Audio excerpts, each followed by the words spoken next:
शुरुआत एक हैरान कर देने वाली खबर के साथ। अब बात यूपी के कानपुर में शिक्षक के नाम पर चल रहे बड़े फर्जीवाड़े की। पुलिस ने भंडाफोड़ किया और इस डिग्री माफिया के तार 9 राज्यों से मिले हैं। फिलहाल पुलिस ने मास्टरमाइंड समेत 4 आरोपियों को गिरफ्तार किया है, जिनके पास से कई यूनिवर्सिटीज के फर्जी दस्तावेजात बरामद।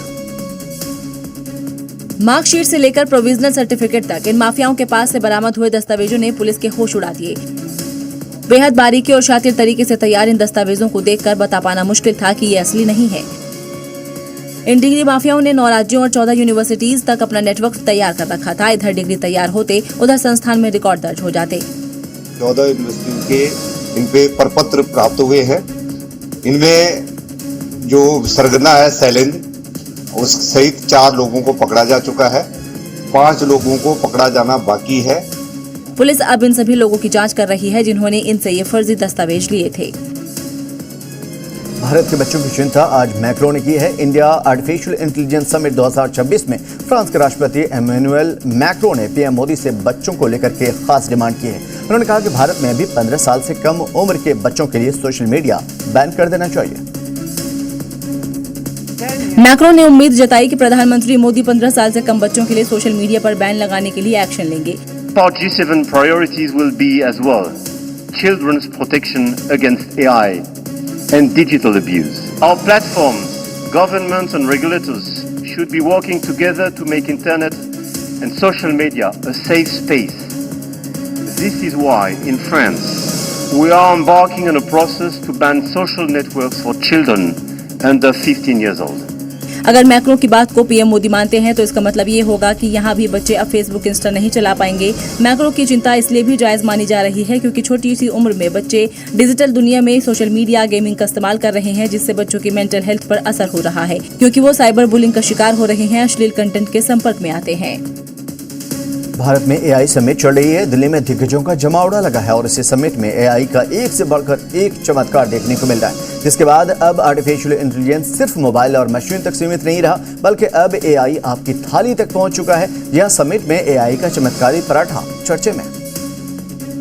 अब ये पराठे हैं, देखिए आप देखिए, जैसे अमूमन हम और आप घरों में खाते हैं, ये पराठे आप 8 महीने तक रखकर जो है इनको प्रिजर्व कर सकते हैं, इनका यूज कर सकते हैं, इनका कोई हार्मफुल इफेक्ट नहीं है। इस खास पराठे में गेहूं ही नहीं बल्कि कई तरह के हाई प्रोटीन आटे का मिश्रण इस्तेमाल किया गया है ताकि आम लोगों की डाइट में होने वाली प्रोटीन की कमी को पूरा किया जा सके। टीचर्स ने बताया कि इस पराठे को एआई की मदद से कैसे तैयार किया गया। एआई का टूल्स जो हम यूज कर रहे हैं वो जैसे हमें न्यूट्रिएंट्स को बैलेंस करना है, तो जैसे एक पर्टिकुलर इंग्रेडिएंट हमने ऐड किया, क्या उसके ऐड करने से उसका फ्लेवर चेंज हो रहा है, तो with the help of AI tools हम वो एनालिसिस कर रहे हैं ताकि हम उन पैरामीटर्स को बैलेंस कर सके। फूड टेक्नोलॉजी और आर्टिफिशियल इंटेलिजेंस का ये संगम दिखाता है कि आने वाले समय में हमारी रसोई भी स्मार्ट होने वाली है, जहां एआई बताएगा क्या खाएं, कितना खाएं और कैसे स्वस्थ रहें। यानी अब एआई सिर्फ दिमाग नहीं, पेट भी भरेगा। बॉलीवुड एक्टर राजपाल यादव जेल से छूटने के बाद पहली बार डांस करते दिखे, वो भी भतीजी की शादी में शामिल होने अपने घर शाहजहांपुर पहुंचे थे, जहां उन्होंने परिवार की महिलाओं के साथ जमकर डांस किया। उनके पैतृक गांव शाहजहांपुर में कुंडरा गांव में बुधवार को संगीत का प्रोग्राम था, जिसमें राजपाल यादव जमकर नाचते दिखे। देखिए घर की महिलाओं के साथ राजपाल कैसे ठुमके लगा रहे हैं और जमकर मस्ती कर रहे हैं। परिवार की महिलाएं और बच्चे राजपाल यादव के साथ घेरा बनाकर डांस करते दिख रहे हैं। 2 दिन पहले तक गाँव में मायूसी छाई थी क्योंकि राजपाल यादव जेल में थे, लेकिन अब पूरे गाँव में जश्न का माहौल है। चेक बाउंस मामले में 11 दिन तक तिहाड़ जेल में रहे थे। रिहा होने के बाद बुधवार को कुंडरा स्थित अपने घर पहुंचे, जहां प्रशंसकों, गांव वालों और परिवार वालों ने उनका स्वागत किया। साथ ही राजपाल यादव ने मुश्किल समय में साथ देने वालों को धन्यवाद भी दिया। मैं ये कहूँगा कि सहानुभूति देने के लिए धन्यवाद, लेकिन मैं सहानुभूति नहीं, मैं समय चाहता हूँ। मुझे मालूम है कि समय सबसे अच्छा जो होता है। राजपाल यादव के इस बयान से साफ है कि वो कितने जिंदा दिल इंसान हैं, मुश्किल हालात में भी खुश रहना जानते हैं। और अब बात नक्सल मुक्त बिहार की। बिहार अब पूरी तरीके से नक्सल मुक्त हो चुका है। आखिरी नक्सली ने भी सरेंडर कर दिया है। मुंगेर में 3 लाख के इनामी सुरेश कोड़ा ने हथियारों के साथ सरेंडर किया और इस दौरान नक्सली सुरेश कोड़ा ने 3 बार एसटीएफ जिंदाबाद के नारे लगाए और सरेंडर कर दिया। साथ ही उसका कहना है कि अब बंदूक छोड़कर ये परिवार के साथ सामान्य जिंदगी जीना चाहता है। कि आप लोग मदद और नक्सली संगठन में 17 साल रहने के बाद सुरेश पर 50 एफआईआर दर्ज हुई। हत्या के 9 आरोप लगे। ये जो हथियार दिख रहे हैं ये सब इसके हैं। इस पर 3 लाख का इनाम था। इसके सरेंडर करते ही बिहार पूरी तरह से नक्सल मुक्त हो गया। आज सुरेशपुरा के आत्मसमर्पण के बाद पूरा मुंगेर और पूरा बिहार नक्सली मुक्त घोषित किया गया है। बिहार में नक्सलियों के ताबूत में अंतिम कील ठोक दी गई है और केंद्र सरकार की डेडलाइन 31 मार्च 2026 से पहले बिहार पूरी तरह से नक्सल मुक्त हो गया। अब खबर कश्मीर की, जहां एक बार फिर से कश्मीरी पंडित आतंकियों के निशाने पर है। लश्कर के प्रॉक्सी ग्रुप फॉल्कन स्क्वाड और मुस्लिम जाबाज फोर्स ने कश्मीरी पंडितों को धमकी दी है और उसके बाद ट्रांजिट कैंप और माइनॉरिटी आबादी वाले इलाके में हाई अलर्ट है। सोशल मीडिया पर मुस्लिम संगठनों ने वायरल पोस्ट में कश्मीर पंडितों को जान से मारने की धमकी दी है। साथ ही हिंदुस्तान से जंग का ऐलान किया गया है। इसमें साफ लिखा गया कि हम कश्मीरी पंडितों को सलाह देते हैं कि वो बलि का बकरा न बने छोटे छोटे फायदों के लिए, और उन्हें उन लोगों को याद रखना चाहिए जिन्हें जो आरएसएस से जुड़े थे और हमने जिन्हें मारा है। धमकी भरे इन पोस्ट के बाद अब उन इलाकों में हाई अलर्ट जारी कर दिया गया है जहां कश्मीरी पंडित रह रहे हैं। वहीं कश्मीरी पंडितों का कहना है कि वो डरने वाले नहीं हैं। कश्मीर को हम फिर से गुलिस्तान बनाने के लिए खड़े हैं, चाहे हमें शहादत देनी पड़े, कुछ भी करें। आतंकियों के खतरनाक मंसूबों को देखते हुए कई ओवरग्राउंड वर्कर्स को हिरासत में लिया गया है। यूपी के मुख्यमंत्री योगी आदित्यनाथ जापान और सिंगापुर के दौरे पर जाने वाले हैं, लेकिन ऐसे में सीएम योगी के पहनावे को लेकर के चर्चा चल रही है। जानकारी के मुताबिक सीएम योगी सिंगापुर और जापान दौरे के दौरान भगवा वस्त्र ही धारण करेंगे। अगर ऐसा होता तो पहली बार किसी संवैधानिक पद पर बैठा कोई व्यक्ति भगवा पहनकर विदेश जाएगा। ये सीएम योगी का अंतर्राष्ट्रीय सनातन संवाद होगा, जिसकी बात योगी बार बार कर चुके हैं। हमें इस बात को याद रखना होगा कि सनातन धर्म के कारण ही हमारा वजूद है, हमारा अस्तित्व है।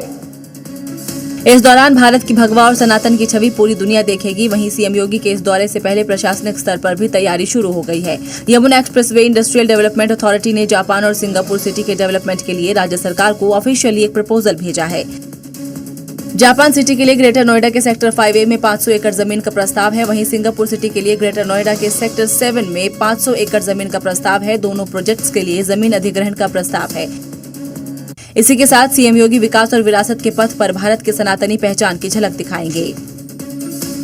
और यूपी में जीत की हैट्रिक के लिए वाराणसी में बीजेपी नेताओं की महापाठशाला लगाई गई, जिसमें यूपी ही नहीं बल्कि बिहार, उत्तराखंड से बीजेपी नेताओं के साथ मिलकर के जीत का मास्टर प्लान तैयार किया गया। खास बात यह है कि इस पाठशाला में किसी को भी मोबाइल ले जाने की इजाजत नहीं थी। बीजेपी की इस महापाठशाला में नोटबुक और पेन के साथ ही नेताओं को अंदर जाने की इजाजत दी गई। इस पूरी बातचीत को सीक्रेट रखने की कोशिश की गई है ताकि बाहर किसी भी तरह के कोई विजुअल फोटोज या कोई बातचीत लीकेज ना हो। उसको लेकर मोबाइल फोन यहाँ पर जमा कराए जाते हैं। काशी के सारनाथ में बीजेपी की इस पाठशाला में शीर्ष नेतृत्व में यूपी, उत्तराखंड और बिहार के 210 पदाधिकारियों से संवाद कर मास्टर प्लान तैयार किया गया। इस कार्यशाला में यूपी में जीत की हैट्रिक के लिए विजयी मंत्र दिया गया। सिर्फ पेन और डायरी लेकर ही अंदर जाने दिया गया। तमाम जो नेता हैं वो आते हैं, अपना रजिस्ट्रेशन कराते हैं और इसके बाद यहाँ से उनको बैग किट मिलता है, जिसमें पेन और नोटबुक के साथ ही उनको ये आईडी कार्ड प्रोवाइड कराया जाता है। काशी की धरती से यूपी में जीत की हैट्रिक के लिए बीजेपी संगठनात्मक मजबूती और चुनावी गणित का खाका तैयार कर रही है। उत्तर प्रदेश में 2027 विधानसभा चुनाव की बिसात बीत चुकी है। संघ प्रमुख मोहन भागवत लगातार बीजेपी के दिग्गजों से मिल रहे हैं। कल सीएम योगी उनसे मिले तो आज दोनों डिप्टी सीएम ने मुलाकात की। खबर यह है कि इस दौरान संघ प्रमुख ने यूपी विजय का SSS फार्मूला अपनाया है, जिसमें उन्होंने संघ सरकार और संगठन के बीच तालमेल पर जोर दिया और इसी फार्मूले को उत्तर प्रदेश में बीजेपी के हैट्रिक प्लान पर भागवत फार्मूला कहा जा रहा है। दरअसल बुधवार को करीब 40 मिनट तक सीएम योगी और संघ प्रमुख की मुलाकात हुई थी। उसके बाद आज सुबह डिप्टी सीएम केशव प्रसाद मौर्य और ब्रजेश पाठक के संघ प्रमुख अलग अलग मिले और दोनों से करीब 15-15 मिनट बात की। इस दौरान संघ प्रमुख ने 2027 के चुनाव में एक अभेद समीकरण बनाने पर चर्चा की, संगठन और सरकार के बीच दूरियां मिटाने पर जोर दिया, हिंदुत्व के एजेंडे पर काम करने पर सहमति दी, अवैध घुसपैठ और घर वापसी जैसे मुद्दों पर अहम चर्चा की। पहले सीएम और उसके बाद दोनों डिप्टी सीएम से संघ प्रमुख की मुलाकात से संघ और सरकार के बीच सक्रिय संवाद के संकेत मिल रहे हैं। अगर उत्तर प्रदेश में संघ और बीजेपी का संगठन साथ आ जाए तो योगी की हैट्रिक का रास्ता आसान हो जाएगा। और संघ प्रमुख मोहन भागवत ने मुसलमानों की घर वापसी वाला बयान कह दिया कि मौलाना अरशद मदनी ने आग उगलना शुरू कर दिया। मौलाना अरशद मदनी ने न सिर्फ कट्टरपंथियों वाली भाषा में मोहन भागवत को जवाब दिया है, बल्कि चुनौती भी दे डाली और धमकी भरे लहजे में खून बहाने वाली बात कह डाली। ये समझते हैं कि ये चीज इस मुल्क की गली गली कूचे कूचे खून बहाने वाली, आग लगाने वाली चीज है। ये है जमीयत उलेमाए हिंद के चीफ मौलाना अरशद मदनी, जिन्होंने मोहन भागवत के उस बयान का जवाब दिया है जिसमें आरएसएस चीफ ने कहा था भारत में रहने वाले मुसलमान भी हिंदू हैं और वो अरब से नहीं आए हैं। भारत में रहने वाले मुसलमानों की घर वापसी करानी है, लेकिन ये काम धीरे धीरे किया जाएगा और जो लोग हिंदू धर्म में लौटे हैं उनका ध्यान भी हमें रखना होगा। मदनी ने मोहन भागवत को 70 साल का इतिहास याद दिलाया और कहा कि ऐसा लगता है कि उन्होंने ही माँ का दूध पिया है। सुनिए मदनी को। ऐसा मालूम होता है कि सिर्फ उन्होंने अपनी माँ का दूध पिया है, किसी और ने नहीं पिया। अरशद मदनी ने इस्लाम जिंदा है और कयामत तक जिंदा रहेगा जैसी तकरीरें भी दी। मदनी पहले भी भागवत को इस तरह का जवाब दे चुके हैं, लेकिन सवाल यह है कि खून बहाने वाली बातें क्यों की जा रही है। और घर वापसी वाले मोहन भागवत के बयान पर मौलाना मदनी ने खूनी बोल पर सियासत तेज हो गई है और ओवैसी की पार्टी के नेता तो मदनी से भी आगे निकल गए और इसी विवाद में आतंकी कसाब को खींच ले आए। अपनी तकरीर में मदनी ने खून बहाने जैसी बातें भी की, तो वहीं विश्व हिंदू परिषद ने मदनी को जवाब देते हुए कहा कि मदनी जिन्ना बनने की राह पर है। ये समझते हैं कि ये चीज इस मुल्क की गली गली कूचे कूचे खून बहाने वाली, आग लगाने वाली चीज है। अब लगता है कि मौलाना मदनी दूसरे जिन्ना बनने की फिराक में है। जिस तरह से उन्होंने डायरेक्ट एक्शन की धमकी दी है वह न तो मजहबी हित में है उनके और न ही देश हित में है। मदनी की भड़काऊ दलील आपने सुनी, लेकिन ओवैसी की पार्टी के नेता ने तो हद ही कर दिया। इम्तियाज जलील ने मोहन भागवत की तुलना आतंकी कसाब से कर डाली है। आरएसएस जैसी संगठन का एक बड़ा नेता अगर इस तरह की बात करता है तो मैं ऐसे नेताओं की तुलना जो है वो अजमल कसाब जैसे लोगों से करता हूँ। राजनीति में वार पलटवार होता है, लेकिन मर्यादा में रहकर। इम्तियाज जलील ने जो कहा वो बेहद ही निंदनीय है। इस तरह के भड़काऊ बयानबाजी से इम्तियाज जलील किसे संदेश देना चाहते हैं? और यूपी में मिशन 27 के तहत बीजेपी अभी से ही डैमेज कंट्रोल में जुट गई है। प्रयागराज माघ मेले में बटोक ब्राह्मणों को पीटने की घटना के 1 महीने के बाद ही उस जख्म पर मरहम लगाने का काम शुरू हुआ है और इसी कड़ी में आज लखनऊ में ब्रजेश पाठक ने अपने आवास पर 101 बटोक ब्राह्मणों से मुलाकात की और उन्हें तिलक लगाकर उनका सम्मान किया। इस दौरान महामंत्रोच्चारण चलता रहा। दरअसल ये बीजेपी का डैमेज कंट्रोल है। 1 महीने पहले माघ मेले में बटुक ब्राह्मणों को पीटा गया और अब सम्मान के जरिए उनका सत्कार किया गया। साथ ही सरकार की तरफ से आश्वासन दिया गया कि आगे से बटुक ब्राह्मणों का अपमान नहीं किया जाएगा। आश्वासन दिया है कि जो सम्मान है ब्राह्मणों का, जिसको लेकर नाराज है कि ब्राह्मणों का अपमान हो रहा है, उसको लेकर अब आगे कोई ऐसी चीजें नहीं होंगी। वहीं समाजवादी पार्टी ने इसे ढोंग बताया। अब कितना भी ढोंग कर लें, बटुकों को ला करके कितना भी ढोंग कर लें, जब पूजनीय शंकरा जी का अपमान हुआ है तो उनके सम्मान में उनको इस्तीफा दे देना चाहिए। दरअसल 27 के चुनाव से पहले बीजेपी हिंदुत्व के मुद्दे पर अपना हिसाब किताब सही कर लेना चाहती है। और कांग्रेस महासचिव और केरल से सांसद प्रियंका गांधी ने असम में चुनावी शंखनाद शुरू कर दिया है। हेमंत सरकार को टक्कर देने के लिए प्रियंका अपने धुरंधर प्लान के साथ असम के दौरे पर हैं और कांग्रेस को उम्मीद है कि इसका एग्जीक्यूशन जहां हेमंता को कड़ी टक्कर देगा, वहीं दरबारी नेताओं की भी छुट्टी कर देगा। प्रियंका ने अपने इस दौरे की शुरुआत मां कामाख्या के दर्शन करके की है, जिसे सीएम हेमंता कट्टर हिंदुत्व की काट के तौर पर देखा जा रहा है। जो चुनाव है इसमें असम की जो सभ्यता है, संस्कृति है, उसका आदर करते हुए, क्योंकि कामाख्या देवी जी के साथ करोड़ों लोगों की आस्था जुड़ी हुई है। प्रियंका यहाँ हेमंता के मियां मुसलमान के खिलाफ धुरंधर प्लान लेकर पहुंची है, जिसके तहत वो जमीनी फीडबैक लेंगी, कमेटी के सदस्यों की जवाबदेही तय करेंगी, कार्यकर्ता और नागरिक समाज से संवाद करेगी, सोशल इंजीनियरिंग पर फोकस होगा, उम्मीदवार असम में ही चुनेंगी। प्रियंका की मौजूदगी ने असम का सियासी तापमान बढ़ा दिया है, क्योंकि बीजेपी के नितिन नवीन पहले से ही असम में हैं। आजकल सगाई के बाद मंगेतर से मोबाइल पर बात करना आम बात है, लेकिन दावा किया जा रहा है कि मोबाइल की यही मीठी मीठी बातें जन्मों जन्मों के रिश्तों में कड़वाहट घोल रही है। छत्तीसगढ़ के बालोद जिले में सेन समाज के ऐसे चौंका देने वाले फैसले सामने आए जो आज के युवाओं के लिए किसी झटके से कम नहीं। क्योंकि सेन समाज के लोगों ने एक बैठक कर फैसला लिया है कि शादी से पहले लड़का लड़की मोबाइल से बात नहीं करेंगे। तो फैसला लिया है वो तो बहुत अच्छा है।